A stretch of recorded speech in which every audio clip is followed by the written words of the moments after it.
Hello बच्चों, समर्पण classes में आपका स्वागत है। जैसा कि आप लोगों को बताया गया है, एक समर्पण क्लासेस के नाम से दूसरा चैनल जिस पे वीडियो हम लोग अपलोड कर रहे हैं। अब आप लोग डिस्क्रिप्शन में दिया गया है, उस पे जाके उस चैनल को लाइक और सब्सक्राइब करें और उस चैनल पर ही अब वीडियो अपलोड होगा। पुराने चैनल पे न जाके आप नए चैनल का ही प्रयोग करें। आज हम सीखेंगे प्रश्नावली 1.2। क्वेश्चन नंबर 2 तक हो गया है। क्वेश्चन नंबर 3, अब इसमें भी क्या करना है देखें। करें अभाज्य गुणनखंड विधि द्वारा निम्नलिखित पूर्णांकों के HCF और LCM ज्ञात करें। जैसे पहला तीसरे का फर्स्ट पार्ट 12, 15, 21, इसका हमें HCF भी निकालना है और LCM भी निकालना है। इसी प्रकार सेकंड और थर्ड पार्ट है। तो चलो तीसरे का पहला पार्ट देखते हैं। 12, 15, 21 का हमें निकालना है HCF और LCM। 12, 15, 21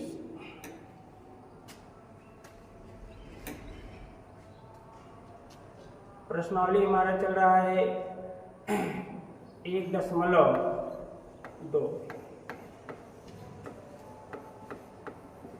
प्रश्नावली 1.2।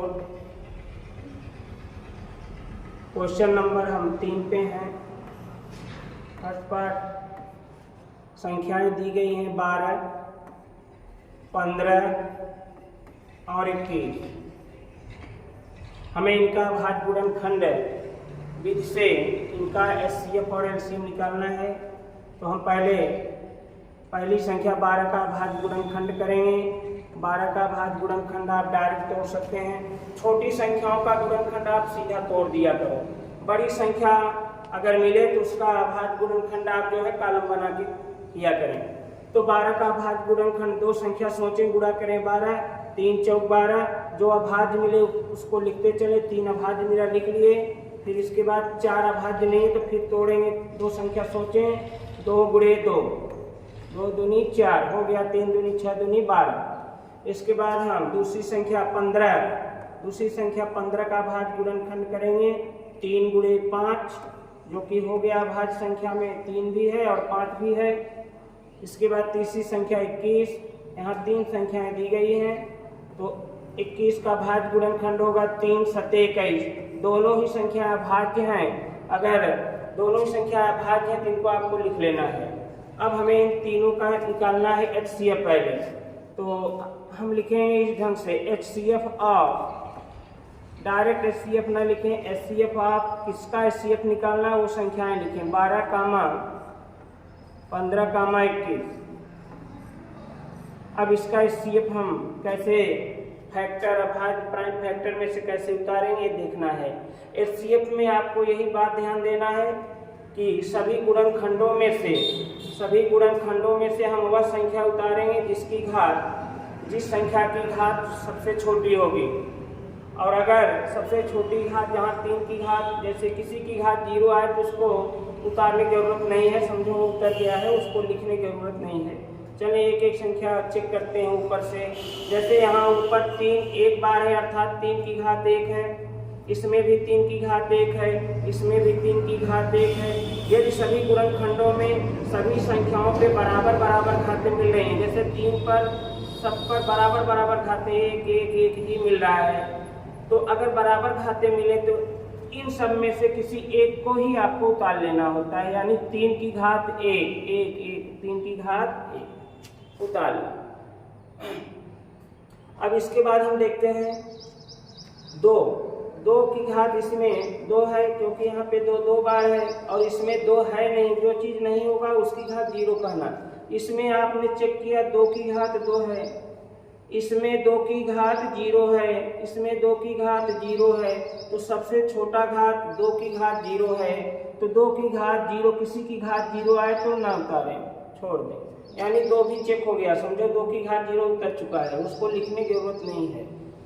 अब इसके बाद और नई संख्या देखें क्या क्या बच रहा है। जैसे 3 तो हो गया है, 5 का ऊपर नहीं था तो 5 का खोजेंगे। यहाँ 5 की 1 घात, 5 की 0 घात, 5 की 0 घात, तो 5 की 0 घात उतारेंगे, लेकिन 0 घात लिखने की जरूरत नहीं है। आगे नई संख्या और नीचे देखो, नई संख्या 3 तो चेक ही हो गया है। 7 नई संख्या है, 7 की घात इसमें 1 है, यहाँ 7 की घात 0 है, यहाँ 7 की घात 0 है, तो 7 की घात 0 उतारेंगे। और किसी की घात 0 अगर उतर रहा है, मिल रहा है, तो उसको लिखने की जरूरत नहीं है। अर्थात हमारा सिर्फ यहाँ पे सिर्फ 12, 15 और 21 का HCF 3 ही होगा। अब इन्हीं संख्याओं का हमें LCM भी निकालना है, तो हम लिखेंगे LCM ऑफ 12, 15, 21। LCM के लिए क्या होता है? LCM के लिए अभाज्य गुणनखंड तो करना ही पड़ेगा, जो कि पहले से किया गया है। LCM उतारने के लिए आपको बड़ी घात वाली संख्या उतारना होता है। तो आप चेक करें, पहले प्राइम फैक्टर में 3 की घात यहाँ पे 1 दे रहा है, यहाँ पे 3 की घात 1, यहाँ पे भी 3 की घात 1, यानी 3 की सबसे बड़ी घात 1 ही मिल रहा है। क्योंकि चाहे HCF निकालना हो चाहे LCM, यदि ऐसा कोई प्राइम फैक्टर हो जो सब में हो और बराबर बराबर घात लिया हो, तो उन बराबर घातों में से किसी एक संख्या को ही आपको उतारना होता है, चाहे HCF उतार रहे हो चाहे LCM। बराबर घात वाली संख्या को आपको उतार ही लेना है। इसके बाद चेक करते हैं, 2 की घात 2 है, यहाँ 2 की घात 0 है, यहाँ 2 की घात 0 है, तो 2 की घात 2 उतारेंगे, क्योंकि LCM में बड़ी घात उतारते हैं। 2 की घात 2, घात 2 न लिख के 2 ही 2 बार लिख लिया करो। हर संख्या चेक हो गई। आप और चेक करना चाहें कर ले। 3 चेक हो गया, ऊपर से 2 चेक हो गया है, 3 तो चेक हो गया। 5 की घात यहाँ 1 है, यहाँ 5 की घात 0 है, यहाँ 5 की घात 0 है, तो 5 की घात 1 है बड़ी, तो 5 उतार लेंगे। और कौन संख्या चेक नहीं हुई? 3 हो गया, 2 हो गया, 5। इसके बाद 7 चेक कर लो। 7 की घात 1, 7 की घात 0, 7 की घात 0, बड़ी घात उतारेंगे, यानी 7 की घात 1, घात 1 लिखें या न लिखें।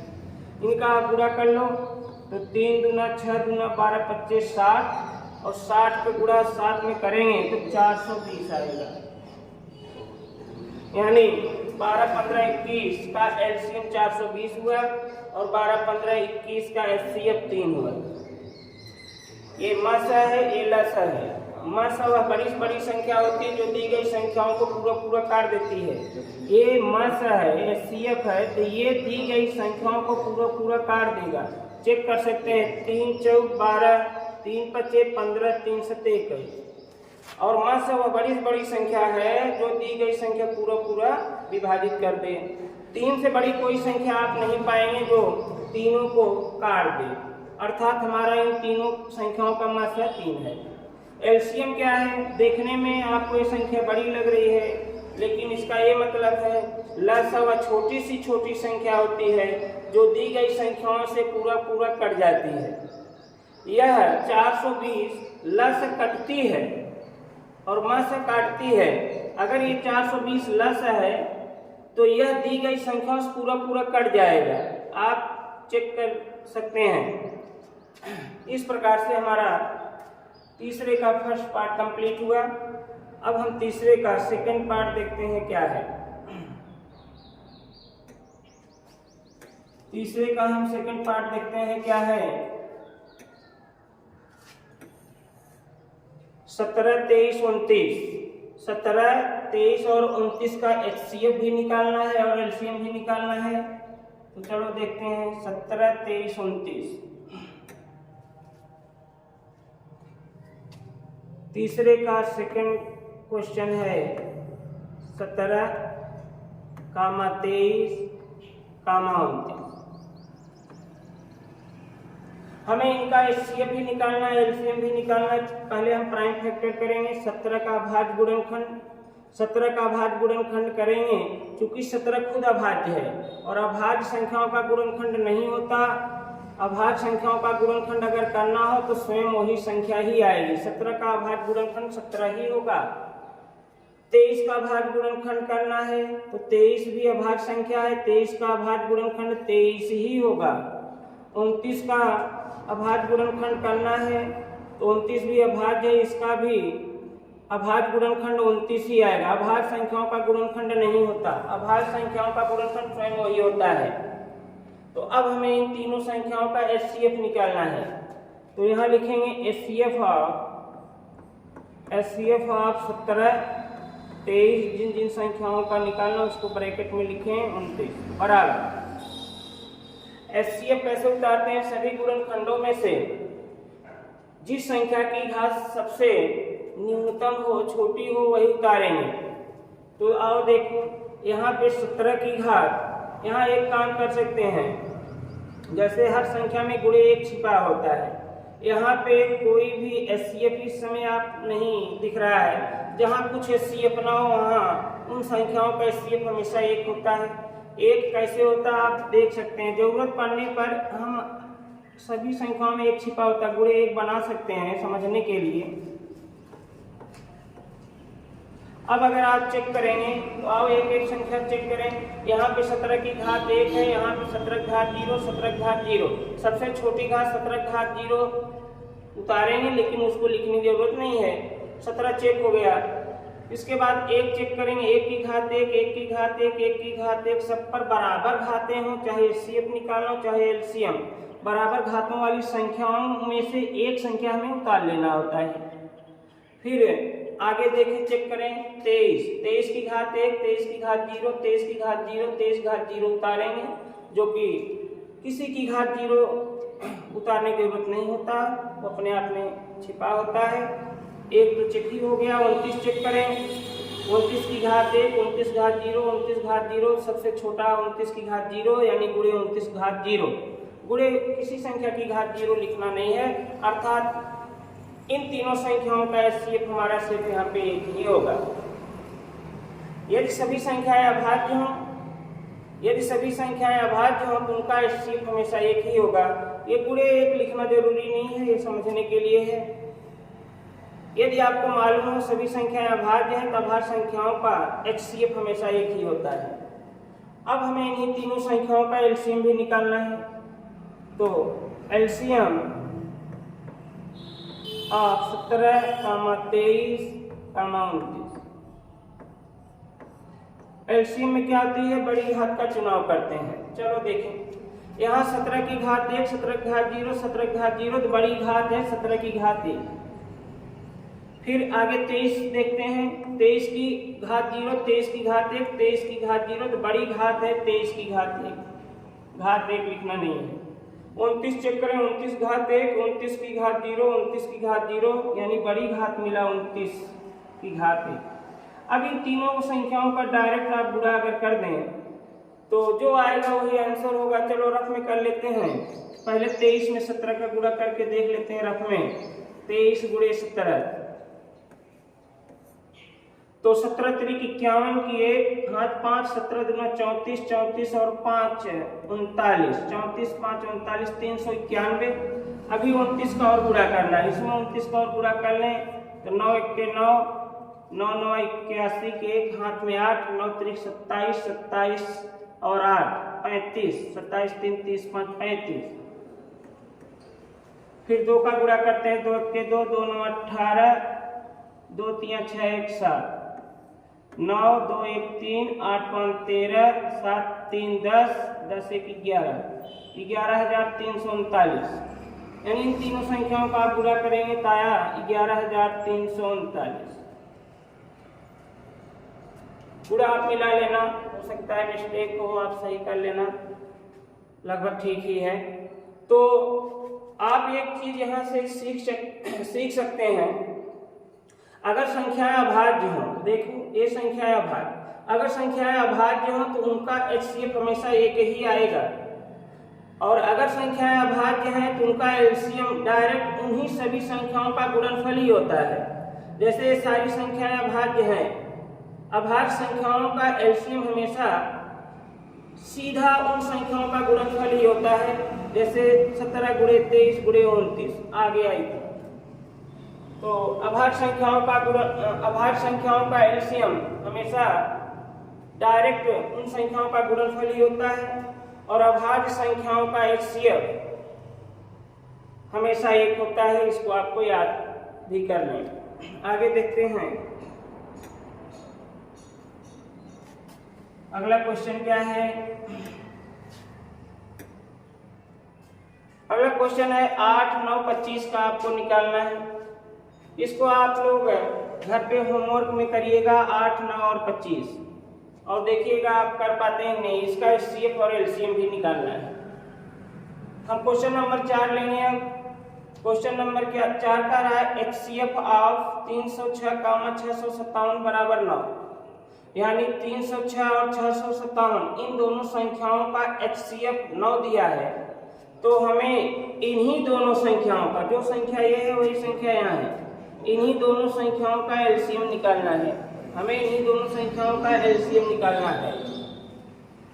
306 और 657 का HCF 9 दिया है, तो हमें इन्हीं दोनों संख्याओं का LCM भी निकालना है। तो चलिए देखते हैं। संख्याएं हैं 306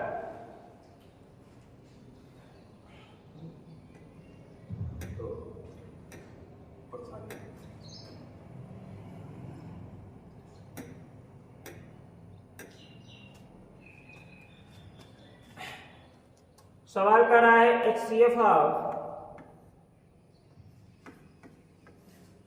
एक बार कौन देख लें क्या दिया है। 306, 657, 306, 657 बराबर दिया है 9। इन दोनों संख्याओं का HCF 9 दिया है। हमें इन्हीं दोनों संख्याओं का LCM निकालना है।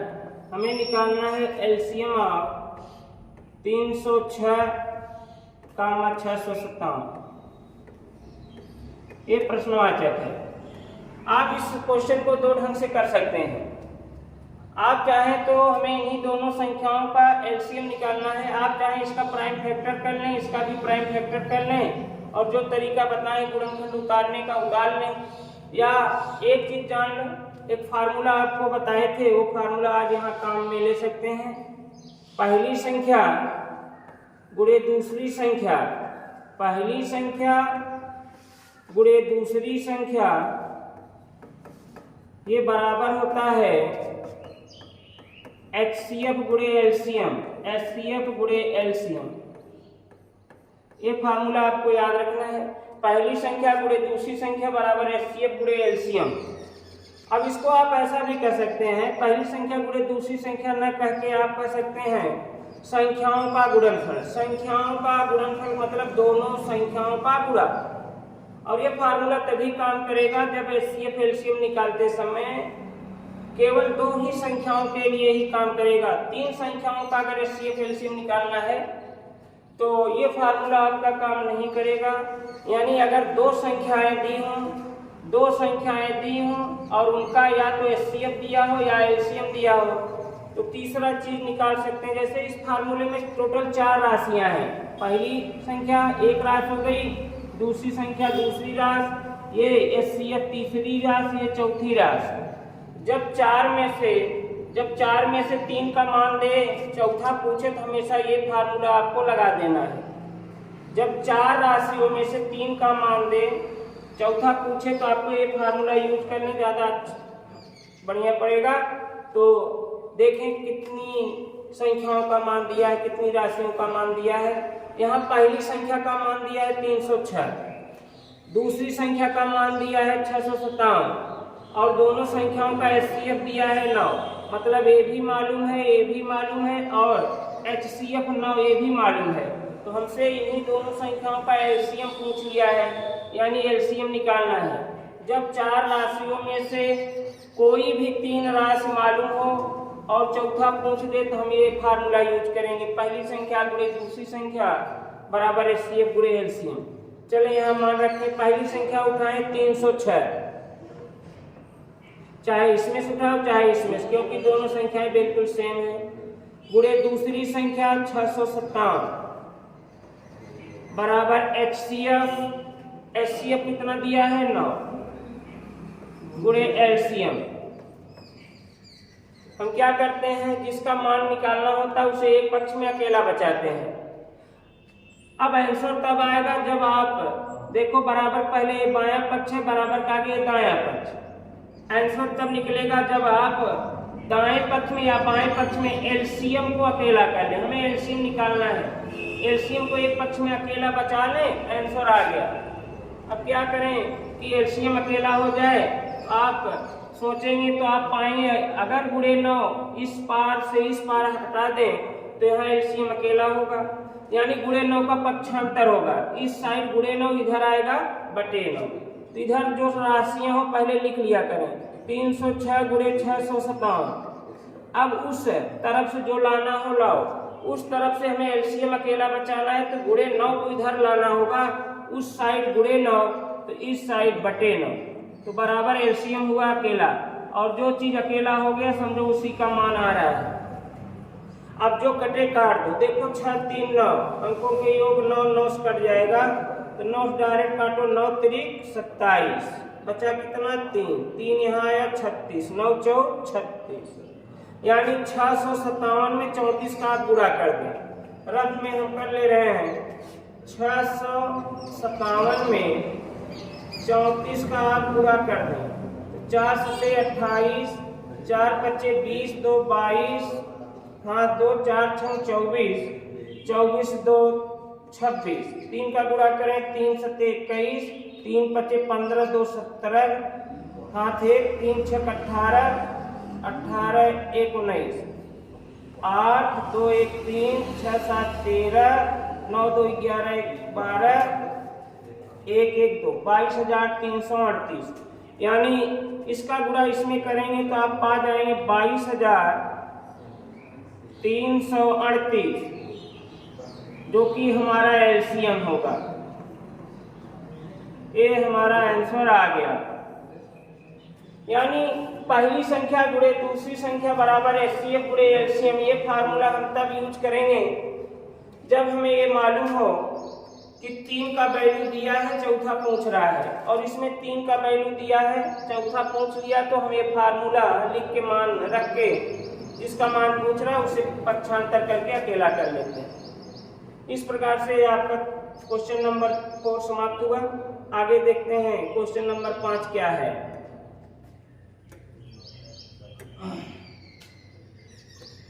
क्वेश्चन नंबर 5 है, जांच कीजिए क्या किसी प्राकृतिक संख्या n के लिए संख्या 6 की घात n अंक 0 पर समाप्त हो सकती है। हमें जांच करना है क्या किसी प्राकृतिक संख्या n क्या है, प्राकृतिक संख्या n क्या है, प्राकृतिक संख्या की सीरीज जानते हैं 1 2 3 4 5 6 डॉट डॉट अनंत। n प्राकृतिक संख्या n के लिए संख्या 6 की घात n अंक 0 पर समाप्त हो सकती है, ये हमें जांच करना है। तो इस सवाल का मतलब क्या है जरा देखते हैं। हमारा क्वेश्चन नंबर 5 जो है, करें आप पता करो 6 की घात n, 6 की घात n क्या यह संख्या का मान लास्ट में 0 आएगा कि नहीं आएगा अगर 6 की घात n को खोला जाए तो। जहां n क्या है, कोई प्राकृतिक संख्या है। प्राकृतिक संख्या का मतलब n के जगह आप 1 से स्टार्ट करके कोई भी संख्या ले सकते हैं। चलो 6 n प्राकृतिक संख्या, चलो 1 लेते हैं, तो 6 की घात 1 सॉल्व करोगे तो 6 ही आएगा। चलो n के जगह जरूरी नहीं 1 ही ले, चाहे जो प्राकृतिक संख्या ले लो, तो n के जगह 2 ले लिए तो 6 गुणे 6 मतलब यहाँ 36 आएगा।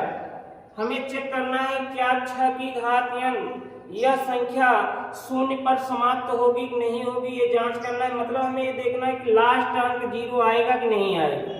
तो हम देख रहे हैं 6 की घात पर कोई प्राकृतिक संख्या घात लगा रहे हैं, तो लास्ट में 0 नहीं आया, 2 लगाए तो भी 0 नहीं आया। और भी चेक कर लें 6 की घात 3, 6 की घात 3 सॉल्व करेंगे, 6 गुणे 6 गुणे 6 यानी आ जाएगा लगभग 36 छक्का 216। यहाँ भी जो है लास्ट में 0 नहीं मिल रहा है। और भी चेक कर सकते हैं आप, तमाम ऐसे संख्याएं चेक कर सकते हैं। n के जगह अगर 4 ले तो 6 की घात 4 मतलब 6 गुणे 6 गुणे 6 4 बार लिखेंगे, लगभग बनाएगा 1296, जो कि हम देख पा रहे हैं 6 की घात पर हम चाहे जो प्राकृतिक संख्या लगा दे रहे हैं, 6 की पावर पर कोई भी आप प्राकृतिक संख्या लगा दीजिए तो वह संख्या का जो सरल मान आएगा वह 0 पे समाप्त नहीं होगी, मतलब लास्ट में 0 कभी नहीं मिलेगा। देखो आप कहीं नहीं मिल रहा है। ऐसे डाट डाट आप चाहे जितनी बार 6 की घात चाहे जितना लगाते जाओ, 5, 6, 7, 8, और उसको सॉल्व करेंगे तो लास्ट में 0 कभी नहीं बनाएगा। तो हमें इसी बात का जांच करना है। जांच कीजिए क्या 6 की घात n ये 0 पर समाप्त होगी कि नहीं होगी। तो इसको हमें व्याख्या सहित लिखना है। इसके लिए हम क्या करते हैं, पहले आप जान लो 0 बनता कब कब है। 0 कब कब बनता है, यदि 2 का गुणा हम 5 में कर दें, 2 का गुणा 5 में कर दें तो 2 बचे 10। देखो लास्ट में 0 आ गया, संख्या 0 पे समाप्त हो रही है। जब तक गुणनखंडों में 2 गुणे 5 नहीं दिखेगा तब तक लास्ट में 0 नहीं बनाएगा। लास्ट में 0 लाने के लिए आपको गुणनखंडों में 2 और 5 दिखना चाहिए।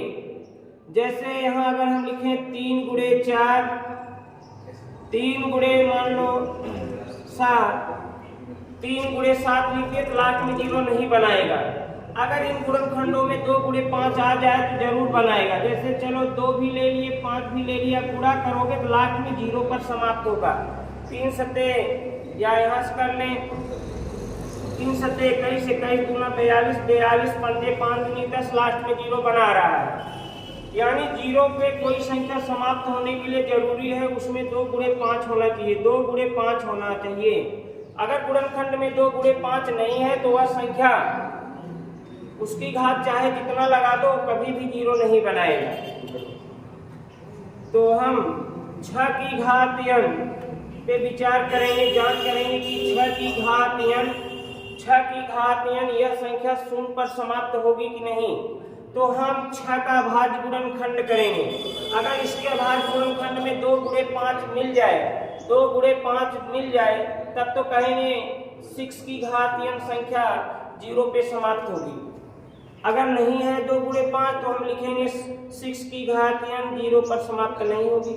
आए इसका 6 का भाज्य गुणनखंड करें तो होगा 2 गुणे 3 और इसकी घात n है तो n लगाओ।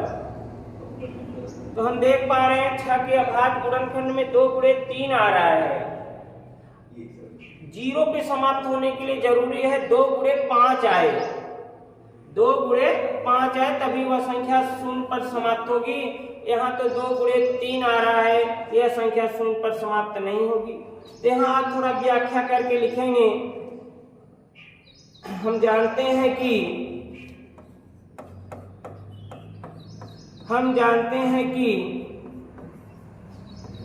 कोई संख्या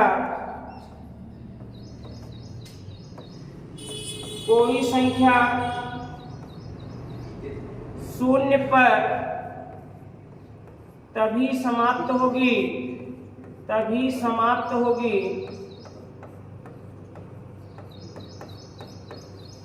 हम जानते हैं कि कोई संख्या 0 पर तभी समाप्त होगी जब उस संख्या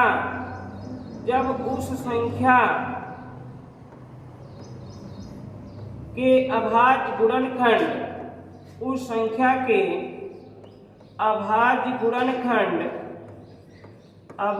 गुणनखंड में 2 गुणे 5 उपस्थित होगा, 2 गुणे 5 उपस्थित होगा।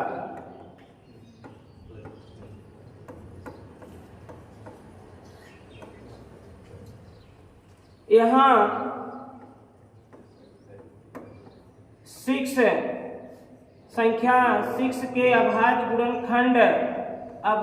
गुणनखंड में 2 गुणे 3 उपस्थित है, 2 गुणे 3 उपस्थित है। इसलिए 6 की घात n कभी भी 0 पर समाप्त नहीं होगी, 0 पर समाप्त नहीं होगी। इतनी बात हमें लिख लेना है। हम जानते हैं कि कोई संख्या शून्य पर तभी समाप्त होगी जब उस संख्या के अभाज्य गुणनखंड में 2 गुणे 5 उपस्थित होगा। यहाँ 6 के अभाज्य गुणनखंड में 2 गुणे 3 उपस्थित है, इसलिए 6 की घात n कभी भी शून्य पर समाप्त नहीं होगी। इस टाइप से बहुत सारे आप सवाल कर सकते हैं। जैसे एक सवाल और ले लें, प्रैक्टिस हो जाए बढ़िया।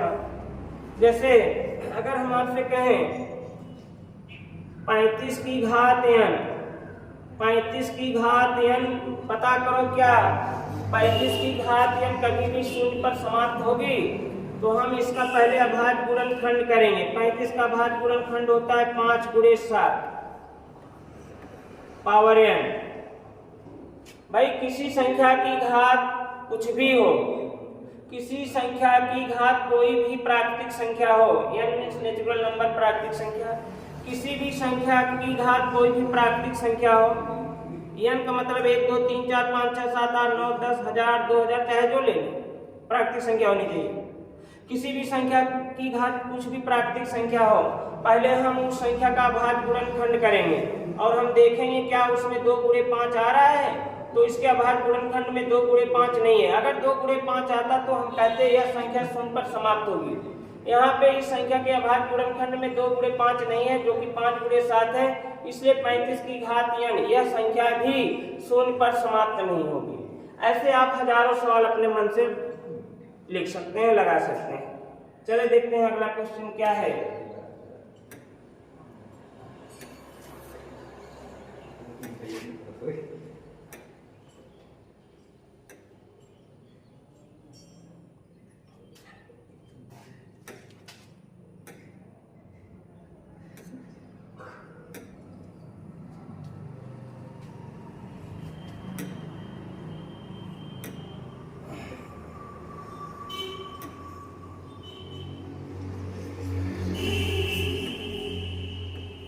क्वेश्चन नंबर 6 है, व्याख्या कीजिए क्या 7 गुणे 11 गुणे 13 प्लस 13, इसमें 2 पार्ट है, 7 गुणे 11 गुणे 13 प्लस 13 और 7 गुणे 6 गुणे 5 गुणे 4 गुणे 3 गुणे 2 गुणे 1 प्लस 5। ये भाज्य संख्याएं क्यों है, आपको व्याख्या करना है। यह टोटल संख्या भाज्य क्यों है, और ये भी इसका भी व्याख्या करना है, ये टोटल संख्या जो भी है ये भाज्य क्यों है। तो चलो छठाई का पहला पार्ट करें, 7 गुणे 11 गुणे 13।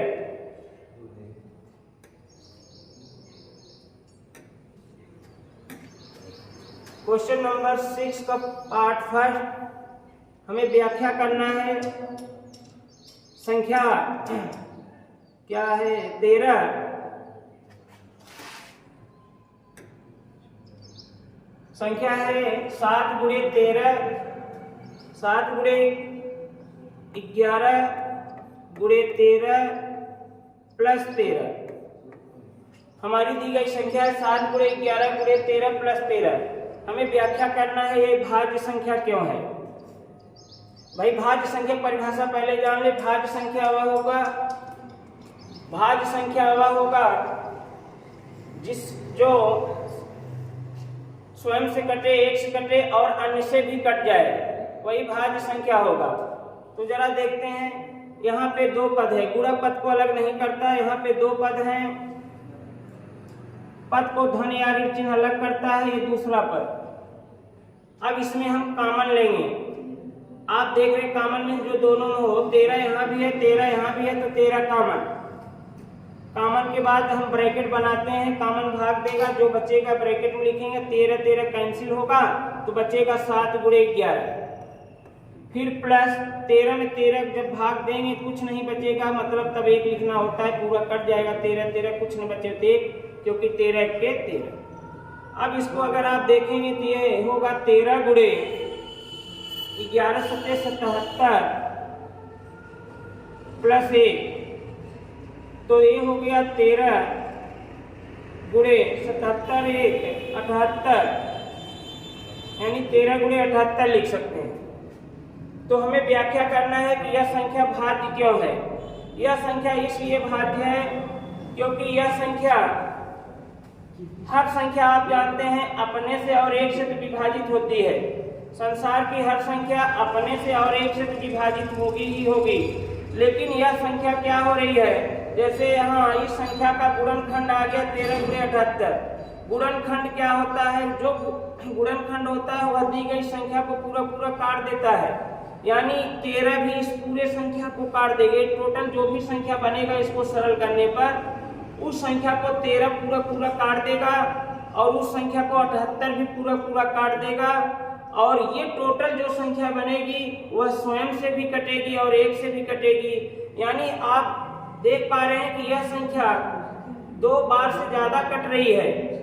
तो जो संख्या 2 बार से ज्यादा कटे वह भाज्य संख्या होती है। यह 2 बार से ज्यादा कट रही है। कहाँ, कैसे 2 बार से ज्यादा कट रही है भाई? ये संख्या अगर आप सॉल्व करोगे तो जो भी संख्या बनेगी वह संख्या स्वयं से तो कटेगी ही, एक बार हो गया, और यह संख्या जो बनेगी वह एक से भी कटेगी, 2 बार हो गई, और हर संख्या अपने गुणनखंडों से भी कटती है। और इस संख्या का नीचे 2 गुणनखंड आया है 13 और 78, यानी यह संख्या 13 से भी कट रही है, 78 से भी कट रही है। यानी यहाँ यह साबित हो गया कि दी गई संख्या जो है ये 2 बार से अधिक बार कट रही है। जो संख्या 2 बार से अधिक बार कटे, 3 बार कटे या 3 से ज्यादा बार कटे, वह भाज्य संख्या होगी। यहाँ पे आप थोड़ा व्याख्या में लिखेंगे, चूंकि दी गई संख्या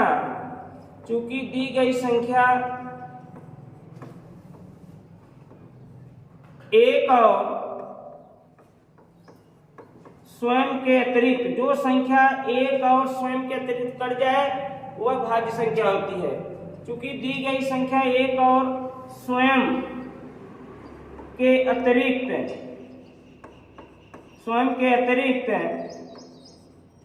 अन्य संख्या से भी विभाज्य है, अन्य संख्या से भी विभाजित है,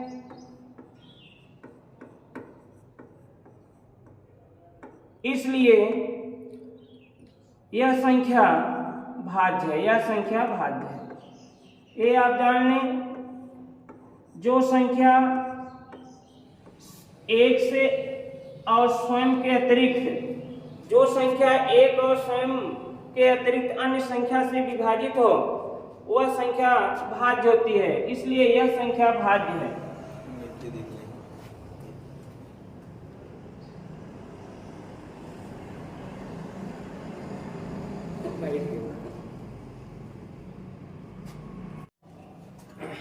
हाँ, चलिए देखते हैं इसका हम दूसरा पार्ट अब देखेंगे। एक चीज आप ये जान लें, कोई भी संख्या है जैसे 35, अगर हमें ये साबित करना है कि सिद्ध करो ये संख्या भाज्य क्यों है, तो हम क्या करेंगे, इसका गुणनखंड कर लें। इसका गुणनखंड आएगा 5 × 7। और एक चीज यहाँ पे जाने कि जो गुणनखंड होगा वह गुणनखंड उस संख्या को पूरा काट देगा। जैसे 35 का गुणनखंड 5 × 7 है, तो 5 इस 35 को पूरा काट देगा, 5 × 7 35, और ये दूसरा गुणनखंड 7 भी इसको पूरा काट देगा। तो और एक चीज देखें, यह 35 एक से भी कटेगा और यह 35 अपने 35 से भी कटेगा। यानी जो संख्या एक और स्वयं के अतिरिक्त अन्य संख्या से भी कटती हो तो वह भाज्य सिद्ध हो जाती है। यह संख्या, हर संख्या अपने गुणनखंडों से कटती है, 35 का गुणनखंड 5 × 7 है, तो यह 35 5 से भी कट जाएगा, 7 से भी कट जाएगा। और इधर शुरू में 35 1 से भी कट रहा है, और आप जानते हैं 35 अपने 35 से भी कट जाएगा। तो जो संख्या 1 से भी कटे, अपने से भी कटे और अन्य से भी कटे वह भाज्य मानी जाएगी। यहाँ यह संख्या 35 5 से भी कट रही है, 7 से भी कट रही है, अन्य संख्याओं से भी कट रही है, इसलिए ये भाज्य है। चलो इसका सेकंड पार्ट करते हैं, देखते हैं क्या है।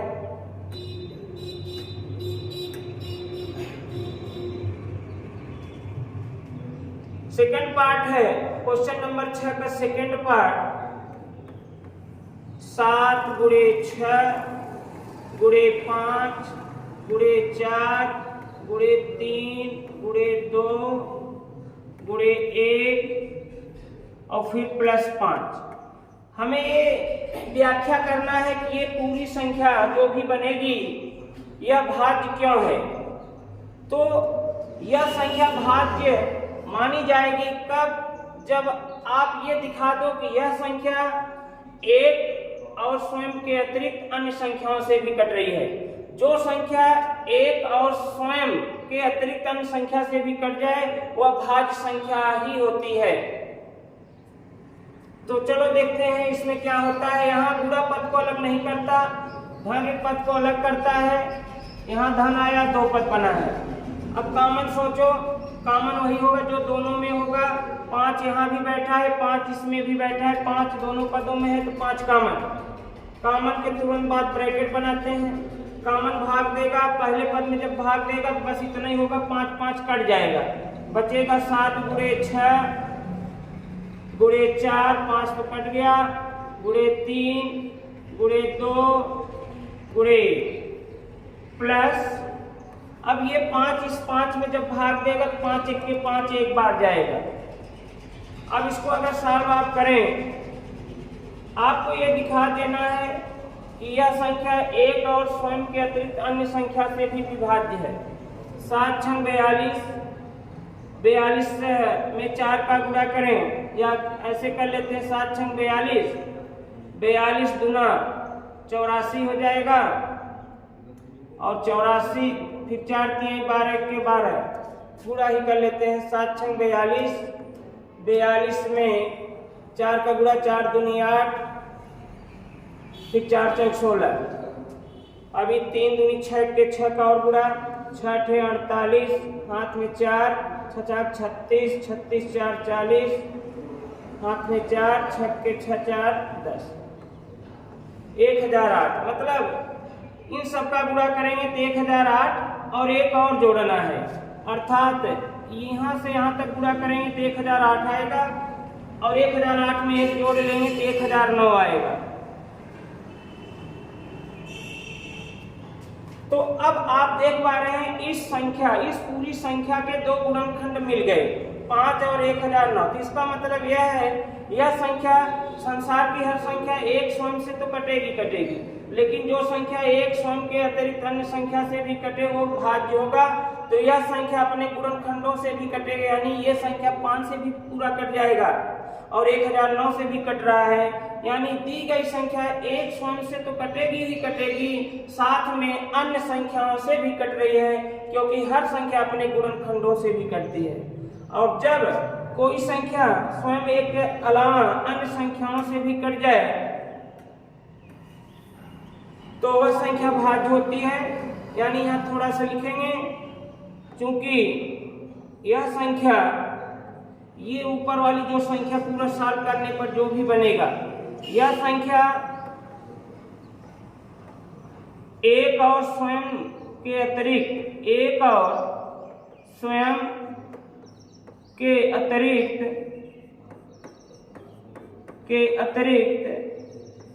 अन्य संख्याओं से भी विभाजित हो रही है, अन्य संख्या से भी विभाजित होती है, अन्य संख्या से भी विभाजित है। इसलिए दी गई संख्या भाज्य है।